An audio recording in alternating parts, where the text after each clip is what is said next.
Yo, yo, yo, it's your boy Manny here from Designated Hotspur, and we are back. It's the big one this weekend. It's the North London Derby weekend, and we are everything North London Derby, everything Arsenal. We're going to look at Arsenal's position, them and their high horses. We're going to look at Spurs and our relegation battle and where we currently are. But yeah, join us and tune in and stay over till the end. And we are back.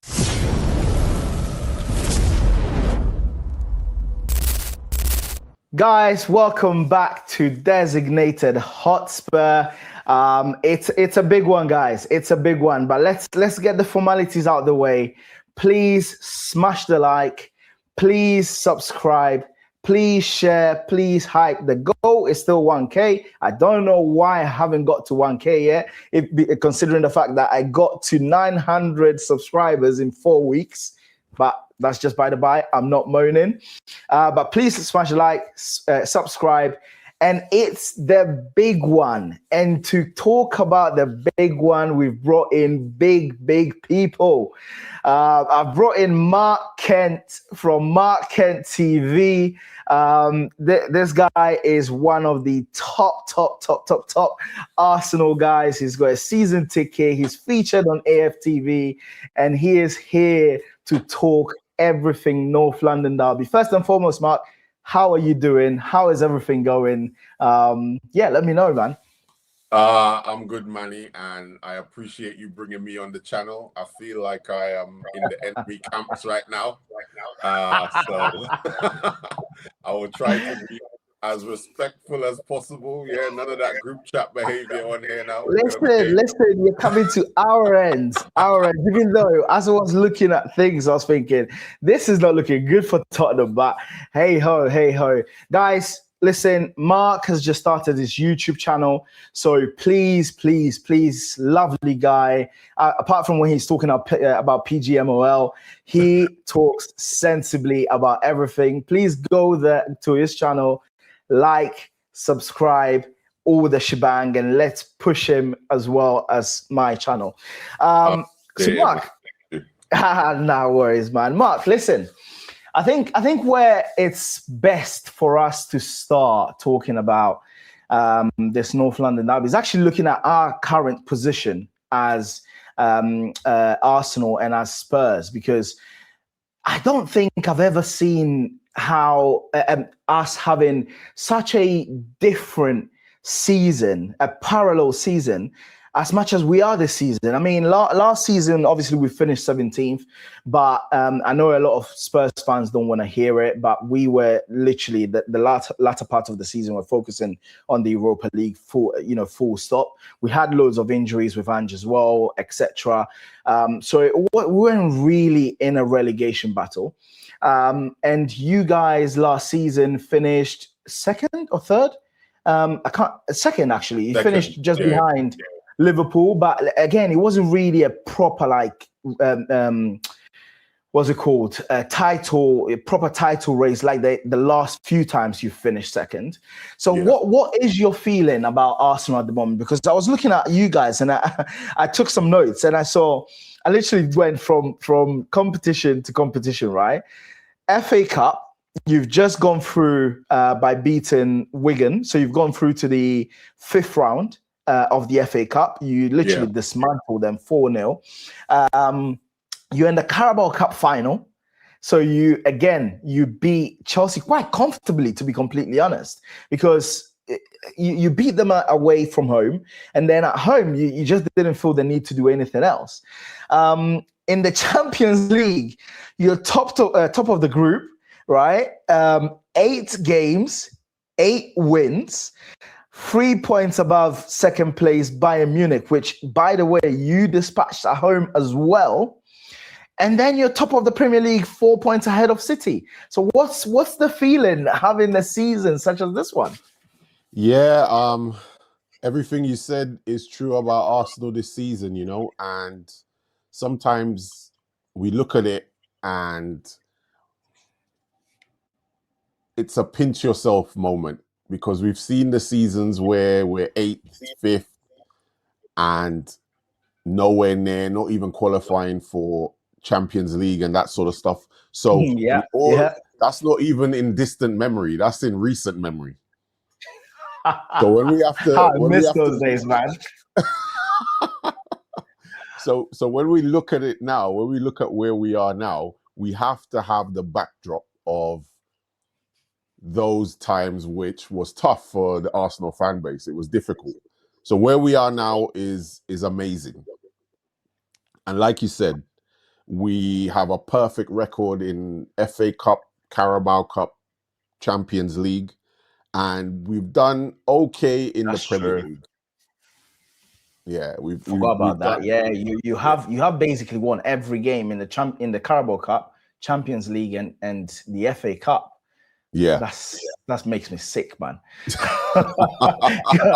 But now, kudos to you guys. Yeah, sorry, go on. Yeah. So the optics of that, on the surface, it looks really good. And like I say, I continue to remember the bad times. So in comparison, it's amazing to be here. But there's a but. My feelings about Arsenal are not solely defined by where we are right now. Right. Because the only thing that is going to cure the memories of what's happened in the past is if we win. Yeah. And we've all been this close to something big before. So we have the PTSD, we have the deja vu about when we see a drop-off in form, when we see a drop-off in results. There's always that little niggling feeling in the back of our heads where it's like, yeah, but are we going to do that final part of the process? Are we going to get it over the line this time? So, yeah. So I think it's good where we are. We have to be grateful for where we are. We have to commend the team. We have to commend Mikel Arteta for what he's done to bring us here now. But these are the latter stages of all these campaigns now. And this is where it really needs to be a difference to what we've seen with Arsenal in the past. So there's a little bit of anxiety. There's a little bit of trepidation, I think. No, that's fair. I think that's probably a balanced take, to be fair. And actually, I was going to say on that part of it, because leading up to the last game you played, which was Brentford away, your fan base was in incredible spirit. Bearing in mind, though, that you guys had pretty much had the chance to go 9-12 points ahead of City at some stage, where, and again, obviously saying it from the Spurs side of things, it was horrendous, because I used to look at it thinking, oh, they are going now, they're going now, and you never did. And to then have the situation where City played on, I think the day before you guys, and dismantled of the team that they played. I think it was Wolves, was it? I can't remember who they played, but they absolutely tore them apart, right? And then for you guys to then have that moment where you almost would have thought or hoped that, oh, you know what, if I was in an Arsenal, fan shoes, like, go out there at Brentford and show that mentality, even if you were to draw, but play in a way that is undeniable, that, listen, if you give us an inch, we will take this away from you. It almost is as if you had a bit of a block in that game, where it became a very scruffy game. By the way, Declan Rice, that must be the best £100 million that has ever been spent in football, in English football in history, because that guy, every game gives you at least 7 to 8 out of 10. But the other players were not up to scratch. And then you drop points, and now it feels like there is a bit of a wobble in the fan base and the belief. What do you think? Is that where you're at? Exactly. I am definitely there, and we can't just look at results like I mentioned before. We have to look at potential, and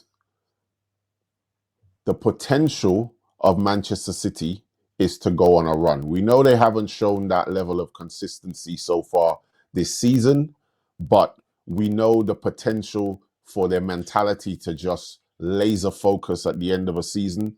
We've seen it. The potential for them to hit the ground running and, you know, find a rich vein of form towards the end of the season when it matters, they have it. We know Pep Guardiola is a serial competitor. Yeah. Especially if we know there's rumors about him probably leaving at the end of the season. He'll want to go out on a high. He want to go out with a trophy. That's true. So comparing potentials in all those things, Manchester City have the potential of closing a small to medium gap in the latter stages of the Premier League. On the other side, Arsenal have the potential to crumble under pressure. Yeah. So far, we've been good, but this is the first time where we've been good. We've had the squad depth, and now we really have to show, do we have the mentality? Do we have that steel in order to go forward and close this season off in the way that we've started it? Yeah. And do you have the mettle to do it with a fierce competitor like Manchester City now closing the gap to 4 points now? So that's the thing where we're ahead. Everyone say, yeah, but we're still 4 points ahead. Why isn't that enough to quiet the nerves of the fan base? Because of the comparison between potentials of both teams. Yeah. No, that's very true. I think from my point of view, I think you're spot on, right? I think, and also I would go as far as saying that, in my opinion, this season is defining for Arteta, because, as you said, you guys have assembled a great team. Like, a lot of teams who are envious. So even Spurs, like, if you look at your second 11, a lot of them get into the Spurs team, if we're talking about quality, if we're being real. Yeah. And I feel like if Arteta is able to win the league this season, do not discount a period of dominance by Arteta. I think he's done amazingly well to get your team to the position that you guys have got to at the moment. I have to say, like, he had a wobble, and me and you, we've known each other for years. We've talked about this for years, right? He's had a wobble in the last few years, when he started and having to rebuild the team, etc. But you could see what he was trying to do. And now he's got to the point where, in my opinion, his team is the most dominant team from first 11 to the bench that he has. And I feel like if he does win this, forget Champions League, FA Cup, Carabao Cup, which if you win, great, right? And amazing, especially the Champions League, because you haven't won it before. Yeah. But if he does win the Premier League now, I think that shift in dominance will be huge in your favor. Yeah. But at the same time, if he doesn't win it, I just feel like, I've been listening to a lot of, your content creators and stuff, and I do agree with them that if he doesn't win it this year, you can safely say, I don't know when he's going to ever win it. Because, as you said, this city is not the city of old. This Arsenal is not the Arsenal of Bellerin and them lot. This is proper strength in depth Arsenal. And Liverpool, I don't know what Liverpool are doing. Like, they're kizombeing themselves into like fourth or fifth. I don't even know. So you're only the team that you're worried about is Man City. Yeah. And I feel like, this is your time. If you have to win it now, if you don't win it now, I don't know. It might be the end of the road for Arteta, at least in the fan base's eyes. Yeah. I agree with that. And I think the waters were muddy seasons gone, because there was always the injury crisis. There was always the lack of squad depth. There was always we don't have a recognizable striker. There was all these other issues on the table, which then could have been used as the reason why we came second. Now, all those other issues have been addressed. Now, the recognizable striker thing, that I think that's still on the table slightly, but I know we could circle back to that another time. But all those other issues have kind of been removed now. And all that's left now is the mentality of the team, Arteta's tactics, Arteta's stomach for this fight. I think those are the things left. And this is the season. This is why this season is looking more like a career-defining one for him, and career as far as Arsenal is concerned. Because all those other things have been stripped away now, and now it's just down to you. Can you do it? Yeah. With all the tools you've been given, can you do it? Can you get these players? Can you get this team, which have now been together in the main for a few years together now? So they've, it's not a new squad where people are trying to work it out, except for Gyökeres, of course. Yeah. But all the other things have been stripped away now, and it's really down to Arteta and the team to say, by winning, yes, we were able to do it. And you know what? They can even look back to those seasons and say, these were the reasons why we didn't win it, because of A, B, and C. But yeah, now I think there's nowhere to hide anymore on that topic. Yeah, no, that's fair. That's fair. And since we're talking about the teams, right? Let's just pivot slightly and pretty much talk about Spurs, because we are having probably one of the worst seasons in living memory, I have to say. And I say that, people will say, it will be probably screaming behind closed doors saying, well, what about last season? People that wanted Ange out, right? But with Ange last season, I had no fear of getting relegated.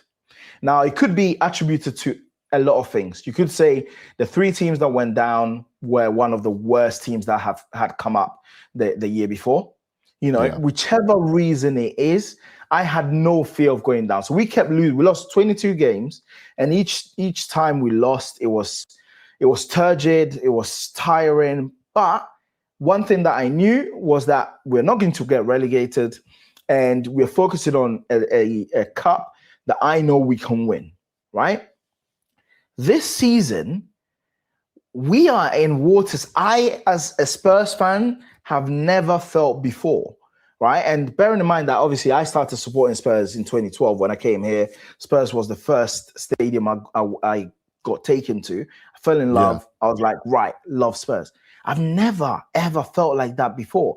Now, there are people who will say, during either One Day Ramas or the others, when Harry Redknapp took over, we were close.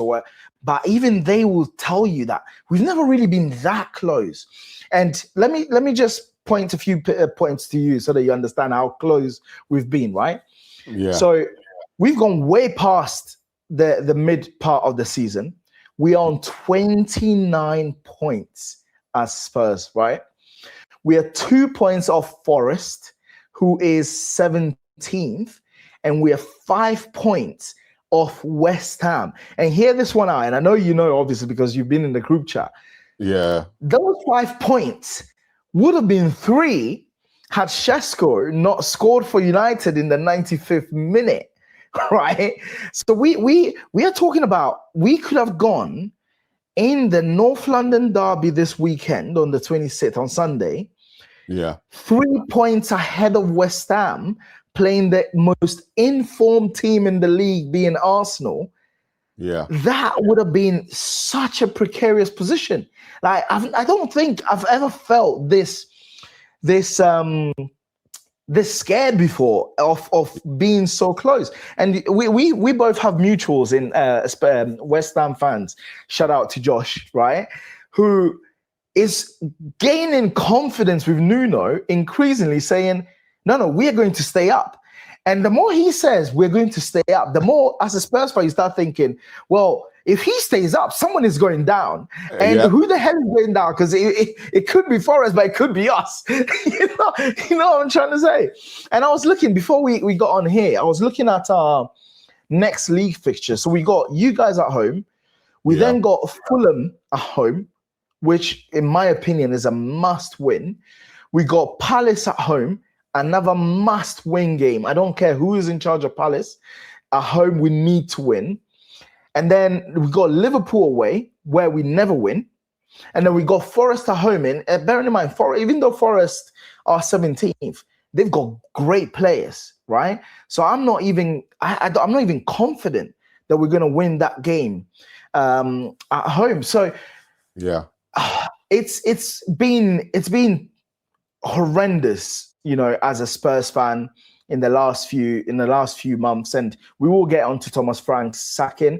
But from an Arsenal perspective, what do you see? What do you think about our situation and where we currently are as your rivals, right? Who in the past we've been much closer than this.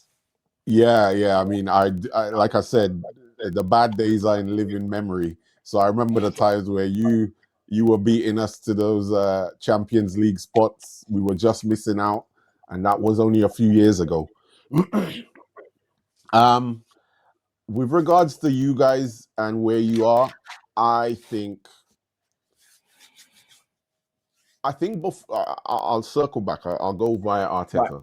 I think before Arteta joined Arsenal, I underestimated the need for that alignment throughout the club.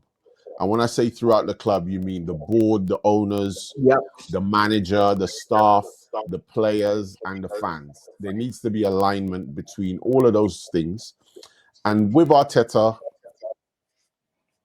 he identified that as something that needed to change. And, you're rooting out the bad apples, Guendouzi, Aubameyang, because he saw that you needed to have that alignment all the way through the club. And that's what I think isn't happening at Spurs. I don't think you have that alignment through the club. The fan base wants something, and I feel like the players want the same thing as the fan base. The manager is almost that glue between the players and the fan base who want to achieve things in football terms, and then perhaps the organization behind him, which have maybe split priorities because they're looking at the finances of the club. They're looking at all those things, and that's where I think the issue is with Tottenham. There isn't that alignment between top to bottom to say, right, our objective this season is to win things. I think part of the organization does, but I'm not sure that your hierarchy is as focused on doing what's required to get you guys in a position to befitting of a club of your size. No, agreed. Yeah. So agreed on that. Yeah. No, I fully agreed on that. And we will probably just go into that brief Thomas Frank chat now as well. We'll amalgamate that together because 100%. So our hierarchy. So we've gone through change, right? So Levy was at the helm, and Levy was very much Marmite in the sense of majority of the fan base didn't like him. I was of the stance that, listen, I didn't like Levy's ambition and the fact that he never wanted to push out the boat for things. However, I recognize the fact that even from a big six perspective, without his input and his forward-looking vision on the stadium, on the training grounds, etc., we would never have been in that position. Like if you look at Leicester City, and I'm not saying we're Leicester City, but if you look at Leicester City and the fact that they won the Premier League, the year that we were trying to win the Premier League, where is Leicester City now? Just winning, does not breed continuity or success, right? Just winning one title or one trophy does not breed that. You need to be strategic with it. You need to set and have certain alignments from that perspective. And I think that Levy did that. However, the criminal side of Levy was how he had prime Kane, prime Son, prime Ericsson, prime Vertonghen, prime Toby Alderweireld, prime Walker, and did not capitalize on that. Did not back Mauricio Pochettino the way he should have backed him, right? And it just fizzled out. He then tried to get, Mourinho and Conte, etc. So we've gone through that change, and we've had these new owners who are saying a lot of good things, but are doing none of them, right? We went into the summer. They got rid of Levy. They brought in some players that I actually thought, in terms of quality, were decent quality. So we brought in Xavi Simons, who's taking a little bit of time to acclimatize to the league, but now he's getting up to speed. Kudus was a good player. Paulinho, very good signing, even though on loan. Moani was a horrendous signing, but that's you can't get them all right. The problem we have now, as you said, and I fully agree, is that we then went to hire Thomas Frank, who I have nothing against him as a person. He's a lovely personality, but in elite sport to the top, because whether people like it or not, we are a top 6 team. We've finished in Europe 15 times out of the last 17. We generate the top 9, the 9th highest, I think, in Europe in terms of revenue. We're cash rich in comparison to the top 6. This is a huge different behemoth, and he, in my opinion, could not adjust his mentality well enough and quick enough to that fact. And so much so, because I think you said something very very important. The alignment, the first alignment you need to have as a manager is with your fan base. And he started his press conferences by saying, there's one thing I guarantee you is that we're going to lose games. The second thing he then said to us is that real Spurs fans don't boo their players. And he's probably right in terms of what he was thinking, but you don't say it. Because there was someone sat next to me. He saw Spurs relegated. That's how long he's been going to Spurs and held the season ticket. And he booed.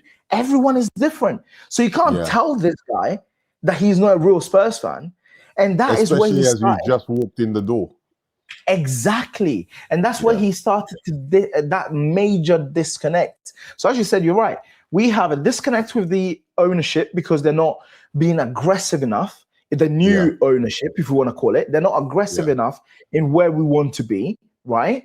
Bearing in mind, in January, they bought Conor Gallagher after selling our Brennan Johnson, our attacker, who scored 18 goals, our highest goal scorer last season, by the way. And then they brought in Suso, who's a 19-year-old from Brazil, who looked decent, but again, what's your ambition? Brought Conor Gallagher and then did nothing. Yeah. And then we also had that manager who also had that disconnect with our fan base. So I agree with you. I think we are, there's a major disconnect all across the board. What did you think of Thomas Frank's tenure? I read an interesting article about Brentford FC. And it just highlighted that the managers of that club are not the same when they leave that club. They're almost like, you can see a fish and he'll be the best swimmer in the sea, but you pull him out of the sea and you put him on the beach, and that's what you end up with when you take Brentford managers out. And that's what happened with Thomas Frank. He didn't have the machine behind him. Yeah. And it exposed a lot of things that he didn't bring with him to, the things that would have attracted them to hire Thomas Frank in the first place. Right. He didn't have them. He had them as part of the Brentford machine, but he didn't have them intrinsically within himself. So, it was an enlightening, article. And they had a lot of historical Brentford managers who had a similar fate when they left Brentford. Didn't I really see. live up to the standards. So Yeah, he's a you nice are right. guy. I've Yeah, he's a never nice thought about guy. it. Yeah, I've never thought about it actually. That's a very good point, because you're basically saying that your Brentford and even your Brighton, you know, we saw that with what's his name, Graham Potter, because Yeah. they have such a great established, cohesive machine, clock machine running behind them. It's as if they have become part of the establishment, not the establishment itself. And when you take them out of that establishment and you put them in a club, and we're just being real here, right? A club that is not functioning as well and is not close to functioning that well, then it becomes a spot of a bother. That's basically what you're saying, right? Yeah. It's almost like the managers at these clubs, and Brighton's another good example. The managers at these clubs have to fit into the club's philosophy and have to fit into the club's processes, not the other way around. So that's That why makes sense. they've picked people who are able to keep those wheels moving, keep them greased, and follow the way that the club operates. But the influence that they have on the way the club operates, I think, is minimal. And that's evident when you take that manager away and you put him in another club. He's not able to bring those methods, those tactics. He's not able to, you know, have that level of influence on another club, because he was only the doorknob on the door. Right. Yeah. I mean, that's a fair analogy. And to be fair, even if you look at it from the inverse angle, right? You're right, because Thomas Frank got moved to Spurs and they put in charge their set piece coach. And he is doing incredibly well with, after losing Mbeumo and after losing who else did they lose? The geezer that's gone to Newcastle. I forgot his name now. Wissa. And he's doing incredibly well. So you're absolutely right. And it's, what's his name? Keith Andrews? Keith Andrews. Yeah, Keith Andrews. I mean, and you're absolutely right. I think from my perspective, and a lot of the fan base know already, people who follow me, I called this out in November. After watching, so I watched the Arsenal game, Chelsea game, and I think it was the first red flags were against Bournemouth. We lost 1-0, but at home, but they were running us riot. And I was thinking, mate, this is a bit smelly here. And then once we played, I can't remember what team it was. We played a team at home. I think maybe it's Fulham or someone else. But anyway, and I was thinking, every time we got the ball, we were just lumping it up. And I was like, oh, this is not going to work here. I'm not paying £1,200 for my season ticket to see Vicario lump the ball up every single minute and scream at everybody for not getting the ball. I was thinking, nah, this is not going to work. And that's when I started being a bit more vocal about Thomas Frank. But I think by the end of his tenure, so by West Ham, he should have been sacked against after we lost against West Ham, by the way. But I think a lot of people realized, you know what, he was just not the right fit. He will probably go on and do well against at Palace or a different team. But for a top team, I think there was a reason why Chelsea didn't hire him after interviewing him. There was a reason why United didn't hire him after interviewing him.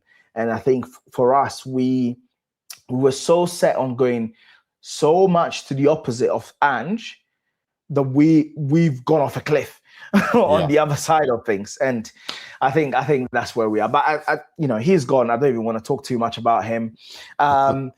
What do you think about our new manager then? Igor Tudor. People are saying Tudor is to do. I didn't hear that one before today. I was like, yeah, maybe not. It's too much of a dad joke. Oh man. To be fair, you know what? Before he got announced as your new manager, I didn't know too much about him. You know what I mean? But whenever I hear something happening at Spurs, we have to take notice. You know, either we have to take notice because there's a game coming up, like we have next week. Yep. Or, you know, for the banter, we just want to be able to be there to know what's going on at Spurs. So, yeah, so I did a bit of research on him and, you know, looked at his CV in Italy. And the only thing I could summarize for him is like, he is, if an intervention got their coaching badges, he is the in emergency break glass and hire this guy. That's kind of what it is. He's not here for a long time. He's here for a tough time. So I think it's a smart move. Like you said, a lot of people would have said Thomas Frank stayed long past his expiry date, if you like. Yeah. And with the way that he got poor results, the way he set you guys up, and you guys have better players than some of the teams that you drop points to. It's almost Amen. Thomas Frank put you guys in cardiac arrest, and Tudor is the defibrillator now. He's here to shock some performances out of your team. He's here to shock some results out of your team. And I hope it doesn't start next weekend. I'm just annoyed that this new manager bounce. We seem to be getting all the new manager bounces. It's so annoying. Have you seen? He looks like the Croatian mafia. I have no doubt. Let me say, I agree with you. When I had heard of him when he joined Juve, right? Yeah. But because I don't follow, I was born in Italy, the team that I used to support was Inter Milan. But once I came here and I started supporting Spurs, I've just lost interest in Italian football. So I've not really been keeping too much of an eye on him. But I knew of him, right? And just like yourself, I started doing a little bit of research. And you're right. When you're in trouble, he's the guy to bring in. And I've seen a lot of Spurs fans being a bit moany and mopey about his introduction, but I'm actually the opposite. I'm excited for him coming in because first and foremost, he's not signed a contract with the option of an extension, right? Yeah. So they've basically met up with him and said, listen, you are here for a short time. We are in trouble. We need your expertise. And if you perform a miracle, we can talk about it.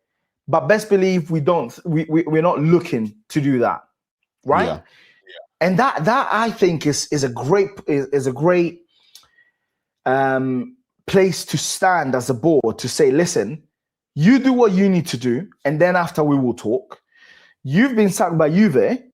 We already know of your ambitions of being a manager in the Premier League. Put yourself in the shop window and do what you do best, which is revitalize a team that is actually not even slowly, fast sliding into a proper relegation battle. And when I was looking at his jobs in the past, right? So in the 12 jobs that he's had, only three times has he been at the start of the season, right? Out of the 12 that he's been in there. And he went into Udinese, and they were on a 10-game winless streak. He went in and kept him up. Then he left. Then he went back to Udinese because they called him back because they needed him once again.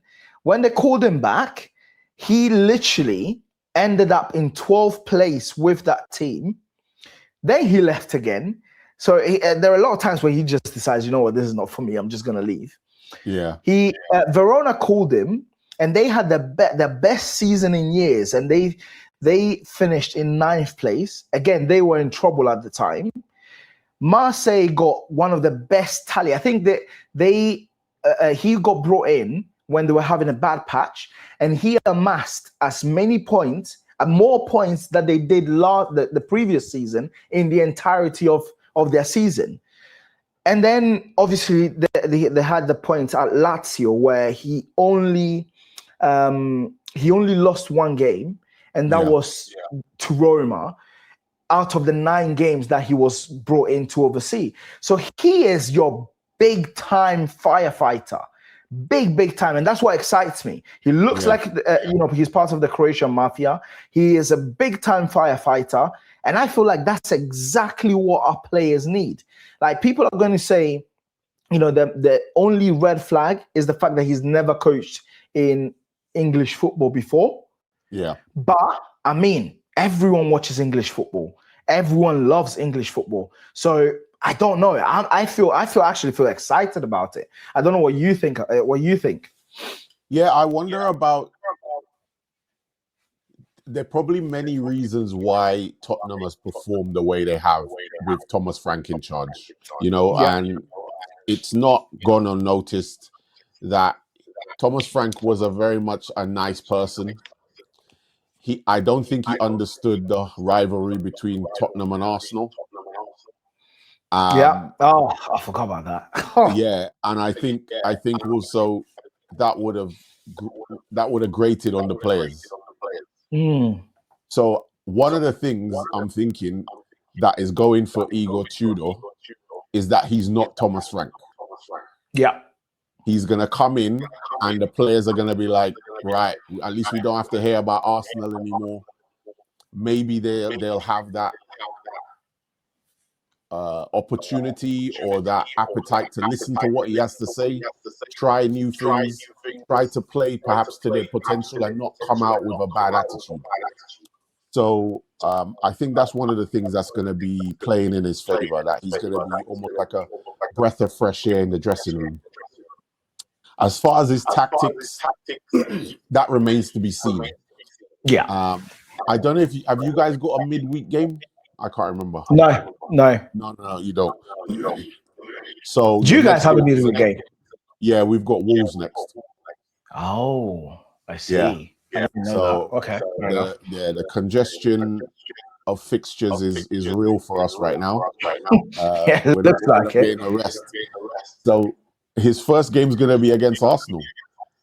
So having not played in the Premier League before, having not coached a team in this league before, it's going to be baptism of fire. Yeah. I hope he's terrible. That's all. Listen, I have this innate feeling. You know when you're starting to get giddy, right? Yeah. Which happens after every North London derby, by the way, and we end up losing. But I have this little feeling, just like you said. You're right. So he's come in. The players had 5 days off, which were already planned, by the way, because of the congestion, injury crisis at the moment. So obviously that is also to be seen, because we haven't got a lot of players available, and we're going to get onto that in a minute.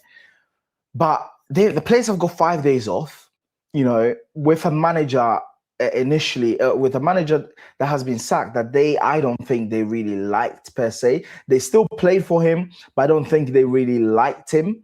I don't think they went from someone who spoke like a philosopher to someone who's like, we're gonna lose. I'm like, is that alignment again? It comes back to that alignment. You know what I mean? Like I watched a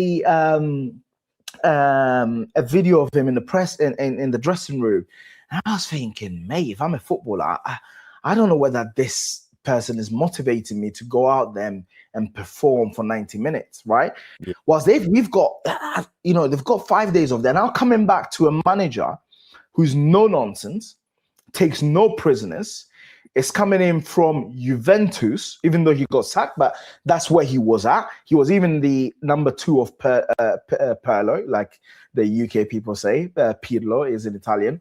But I'm looking at it thinking it's going to be a shock to the system, to them as well.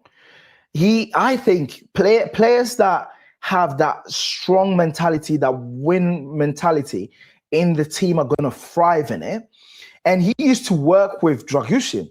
He used to work with Kulu, who's obviously off injured at the moment, and he used to work with Bentancur.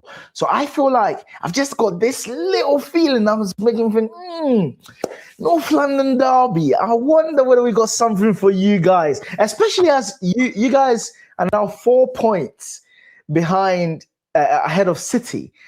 I'm thinking if we could get something from this and give City that lifeline, that Pep lifeline. I don't know. I'm having a feeling, mate. I'm having a feeling. Your light blue jersey's showing, bro. Your light blue jersey's showing. Listen, I've been supporting them for a long time. But yeah, going on to that part of it, which you just mentioned as well, is the player availability. So at Arsenal, if we pivot back to Arsenal for a little moment, Arsenal, what is your player availability looking like? What are the players that you have and don't have? As you know, we're in an injury crisis right now. You know, we've been in an injury crisis all season. Shameless, absolutely shameless. By the way, guys, if you don't know, Mark Kent is the guy that always, if Saka is limping, he calls it an injury, and he's like, right, we had an injury crisis this season. We had an injury crisis, man. Like, the reason you're seeing Madueke so much is because Saka's injured, man. You know what I mean? But we're okay. We're okay. I think we will have pretty close to our starting 11.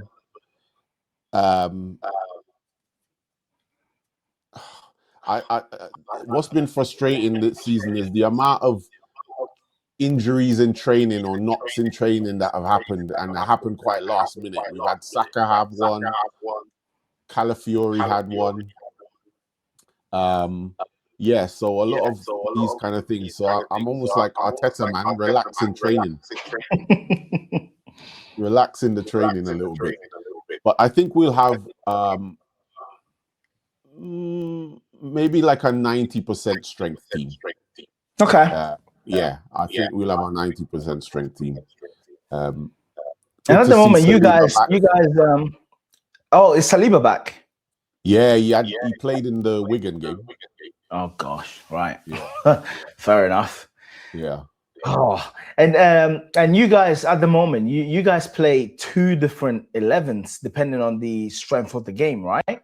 As in, does Arteta fully rotate when, say for example Wigan, he wants to win it, but at the same time he doesn't view it as priority.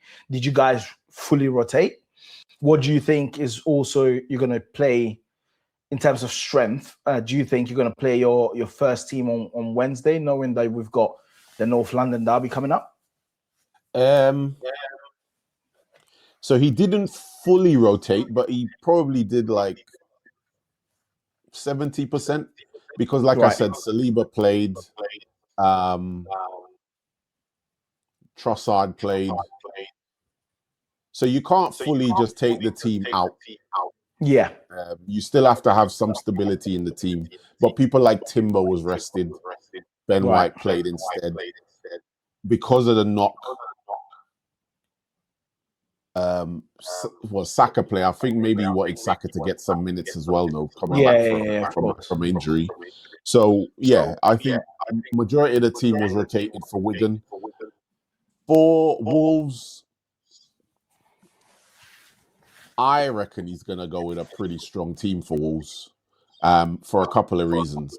Yeah. The Premier League now, there's no room for error. Yeah. We can't have any we have a draw with Wolves or something like that. Imagine where to get a draw with Wolves and then coming into the North London derby. It'd be It'll be ridiculous. disastrous for you guys. So he's got to go full strength, I think, against Wolves. And, you know, maybe if you've got the game won in the first half, then you kind of take some players off to put some minutes in the bank, if you like. Yeah. And I'm thinking back to the last time we played Wolves, and it was own goal. Yeah. Oh, So, was that in the last minute? Well, I it was think so. 1-1, wasn't it? They equalized, and then last Then it was minute an you own scored, goal. no? Yeah. Saka corner. So I didn't. It's not a clear cut that we're going to cruise that game. It's not Wigan. Yeah, of course. Are you So playing they've got to home go or away? strong. You're away, right? We're away. Right. Yeah. So you reckon that Arteta is going to play his basically 80% of the team on midweek and on Sunday as well? Yeah. Damn. Okay. 4 days. 4 days is as good as a week, to be honest. Yeah, true. When are you playing? Tuesday? We're playing Wednesday, I think. Right. Yeah, we're playing Wednesday. Fair play. So then, yeah. So we play on Wednesday, and then we play you guys next week. What's the date of the North London derby? It's the 26th, I believe. 26th. No, it's the 22nd. Oh, it's the 22nd. Yeah, I've got 26th in my yeah. That's what I was thinking. my thingy. That's fair enough. I'll have to amend that once I do the editing. But that's fair enough. That's fair enough. Well, we've got again. It just feels like everything we've got the opposite. We've got, I think, about 10 injuries or more at the moment. Bentancur injured. Kulusevski hasn't been back. Maddison hasn't been back. Kudus is injured. Now Odegaard has got an ACL injury. Davies injured. We sold Romero suspended for 4 games. So we are at our bare bones at the moment. I think from the players being injured, before Frank got sacked, he said that the players that were close to coming back was Richie and Pedro Porro. Yeah. And I think what someone in the press conference asked him, does that mean they're going to make it for the North London derby? He said, touch and go, let's see. So I'm really looking forward to seeing the training videos, because that will give us an indication on whether that is going to be the case and whether they're going to be back. But I don't know. Just before we look at what you think your predicted 11 is, I wanted to just quickly hover off the North London derby. And just before this not a stream, but podcast, whatever you want to call it, right? Yeah. I wanted to take a look to see, right, let me just double check head to head between the two teams. And I have to say, and you'll be pleased to say, that I was disgusted. I was horrified. And you don't, because you're living in the moment, you don't realize.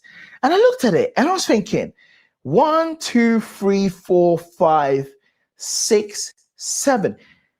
The last 7 North London derbies, we've not won one. Did you know this? I didn't. With the last North London derby that we won was May the 12th, 2022. And that was under Conte, that 3-0 win at home. You know, when we're battling to get top 4. Yeah. That's the last time we beat you guys. This is crazy.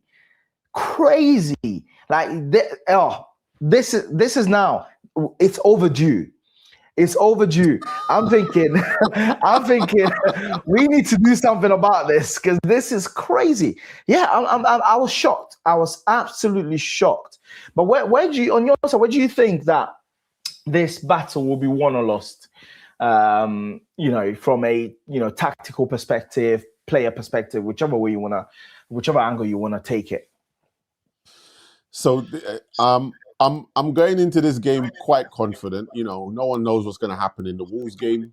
And that track record kind of gives me a little bit of confidence going into the North London derby. That we'll win. I hope. But the same unknown quantity that it was when we were playing Manchester United, with Carrick have only won a game or so.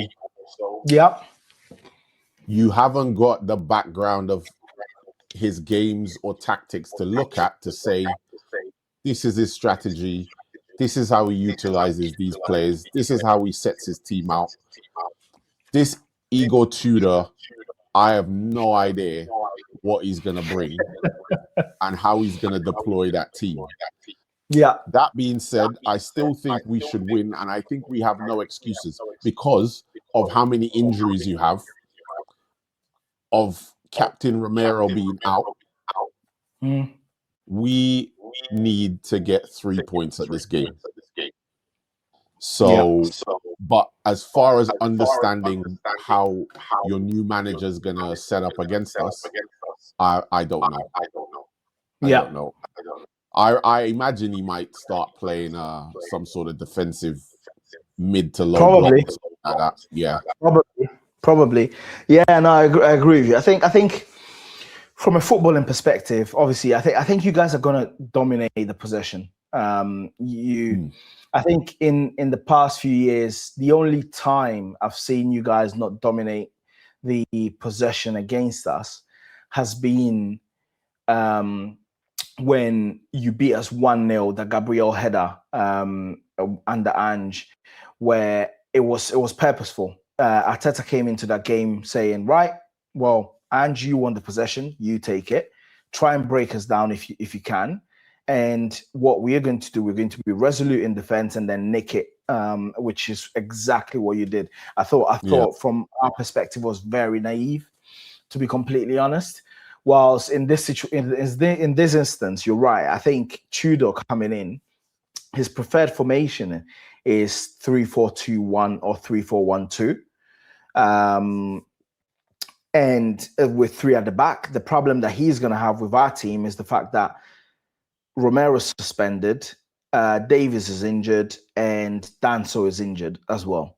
So he hasn't got that third centre back to play. But I will get onto that shortly with regards to the predicted 11. But I think our game plan is going to be the only thing we can do, which is be resolute in defense and try and hit you guys in transition and try and hope that you guys, come on to us, but hope that we show a better fight than we did when you guys were in the North London won the previous part of the game. I think that's the only thing that we can do from our side. Yeah. So just to get towards the end of this stream, which ends being an absolute pleasure, Mark. What do you think your predicted Arsenal lineup is going to be? Taking into consideration the fact that you're going to have your game against Wolves, what do you think Arteta is going to come up with? So I think the back line is going to be what we've seen. I think everyone's available. So I think it'll be David Raya in goal, Jurriën Timber right back, Saliba and Gabriel partnership, and Hincapié as left back. Yeah. Because Calafiori's now gone and injured himself now. And I'm not sure if... Okay. Well, yeah, that was the reason that Lewis Skelly moved from the midfield to left back. Right. And then we ended up having Saka in the 10. I see. which was good to see, to be honest. It's like, Saka and Madueke on the pitch is Wow, not I a bad didn't know that. I tactic. didn't watch your game, so I didn't realize. Wow. Fair Yeah, enough. yeah. So Calafiori's out, or likely to be out for the North London derby. So I think he'll be in Hincapié in left back position. Then it'll be Zubamendi, Declan Rice, and I think it's only going to be Eze available. I'm not sure if Odegaard's injured. He's injured. Yeah. Oh, that's interesting. I didn't know that. Yeah, I don't know how long term the injury is, but he came And off. Arteta hates playing without him because no matter what people say, and I know you're not the biggest fan of Odegaard, but he fits into what Arteta wants to specifically do, and he makes the team tick, isn't it? Yeah. And to be fair to Martin Odegaard, when Eze got hooked at halftime in the Brentford game, Odegaard came and injected some energy and some life into the press. Yeah. Now it didn't amount to much, but there was a clear difference between what Eze does or what he did in that Brentford game. I don't want to, pigeonhole him as to that's how he plays all the time, but Odegaard actually leads the press very well. It's his dwelling on the ball and some of his decision making that I have a problem with. Of course. But so we will miss that. We will miss that, and we miss that option as well. So I think he'll be Eze, unless he's learned something from this Wigan game and he plays with Zubamendi and Rice in front of the back four. Yeah. Then Saka in the middle. Then Madueke, Trossard, and Gyökeres up front. Or Gabriel Jesus. Yeah, I suppose the Wolves game coming up will give an indication, because if he wants to do that, that's where he will experiment it, I guess. Yeah. And try it. I don't think he'll probably try it first thing in a North London derby. Maybe he's got the option of being able to do that against Wolves, I guess. No, that's fair, mate. That's fair for us. It will be the carrying goal. This brother, I still can't believe we let Raya go for him, but hey ho, he's a very good shot stopper. He just anyway, let me not dwell on it before Spurs fans think I'm being negative.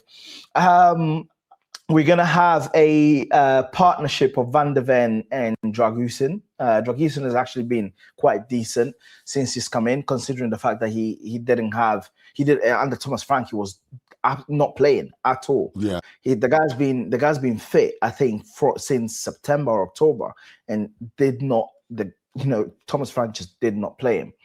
Yeah.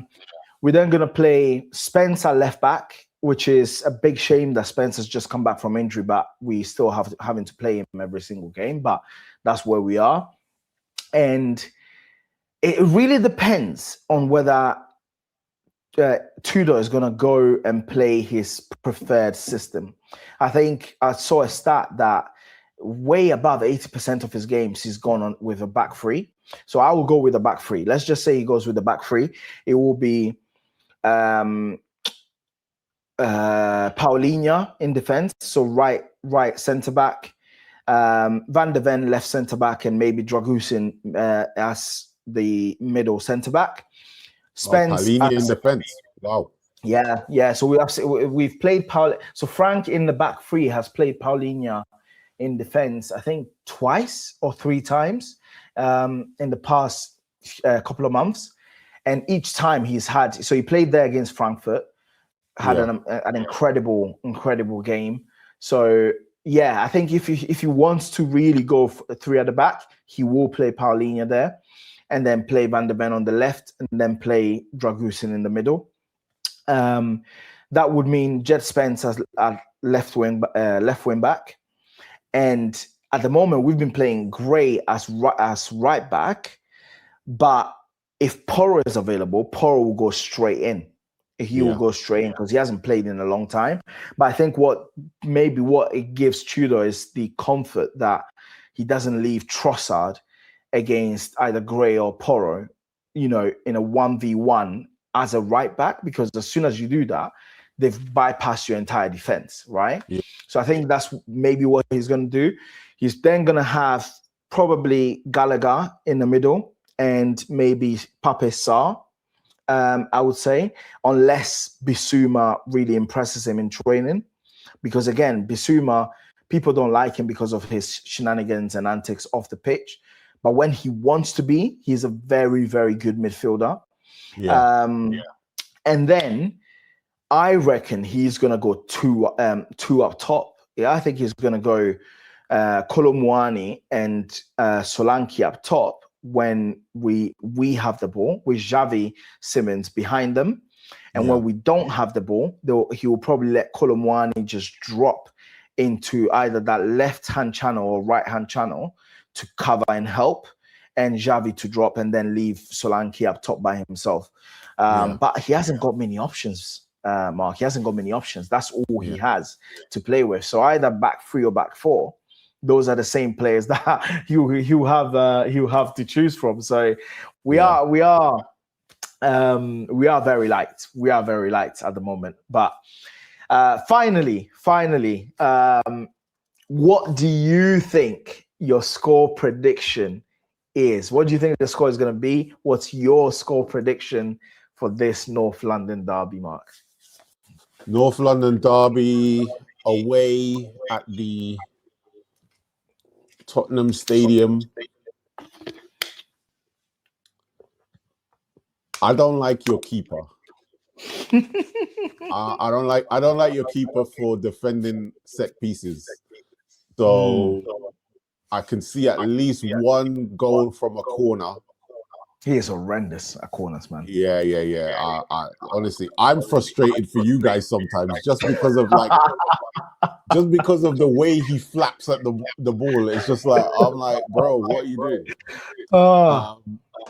So I reckon one set piece goal and another goal from open play. Solanke's looked decent since he's come back. Yep. So he might do something. So I think 2-1. 2-1 Arsenal. 2-1 Arsenal. Cool.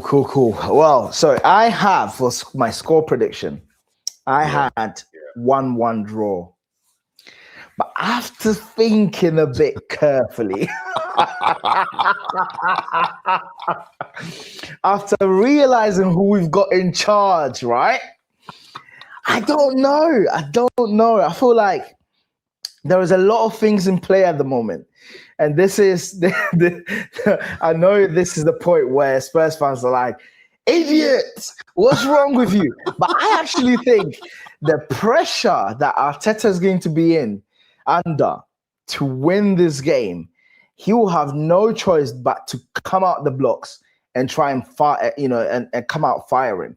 So it will all go down on how much we're able, because when Arsenal are in full throttle, it's a different beast, right? It's pretty much prime City Pep time when they put the pressure on you. That's the level of pressure that you get. And you saw it in the previous version of the North London derby, the away game for us, right? The pressure was incessant. And I think that's what Igor Tudor will have to figure out and have to navigate. But I feel like if we're able to navigate that pressure moment, those pressurized moments in time where the tilt is on your side, I think we can do something here. And I agree with you. I think Vicario is a Flapianski, right? So we'll definitely concede. There's no way we don't concede in this fixture. But listen, I need to have vim for my team. I'm calling this 2-1 Spurs. I think we're gonna nick a scrambled corner kick with Van der Ven just sweeping it in, and then one is gonna show his true form that he showed at Juve under Tudor, right? And we're gonna win this game 2-1. That's what I'm going for. I don't care what anyone says in the comment section. Spurs 2, Arsenal 1. But Mark, listen, thank you so much for making time and for coming in and joining me on this. Thank you, this man. pod. Thank you. Thank you. Tell the guys where to find you, what you've got coming up. And yeah, guys, please follow Mark, because he is definitely a chilled guy, man. So yeah, tell them, Mark. You can find me at Mark Kent TV /14 or -14, or just search for Mark Kent TV on YouTube. And yeah, I'm just there. I get to the games sometimes, and match reactions, previews, and just my opinion on Arsenal at the moment. It's a good time to be an Arsenal fan. I feel this is the season we're going to do something. I don't know what we're going to do something. So, yeah, I just wanted to make sure I was on the pulse. So, yeah. Thanks, Manny, for the opportunity. It's always a pleasure. Your videos are good as well, my brother. Nah, likewise, man. Thanks for coming. And so guys, please, go to Mark Kent TV. It's chilled sound guy. Follow, like, subscribe, etc. Also, don't forget to like, subscribe. Designated Hotspur. It's the big one this weekend. And listen, I have a feeling. I have a dream. We can do it. So, guys, please smash the like, subscribe. Nightmare. And as always, come on, you Spurs.